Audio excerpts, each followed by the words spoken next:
Hi, today I'm going to show you how to roast a butternut squash fresh from the garden. I'm going to start out with a nice sharp knife. Cut this sucker in half. It's not always easy, but if you have a good knife you can do it.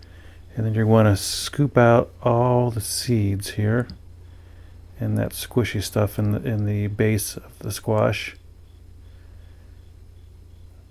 Get all those out. Get it kind of nice and clean here.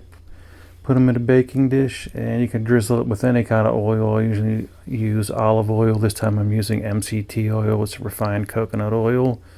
So I'm just going to drizzle that on there a little bit. And then I will cover it completely in aluminum foil. It kind of helps steam it and gets it done a little faster, makes it soft. I will put this sucker in the oven. I like to set it at 375 for about an hour here. We'll set the timer. That way I don't forget. Of course, we don't want to wait an hour, so let's just fast forward, okay?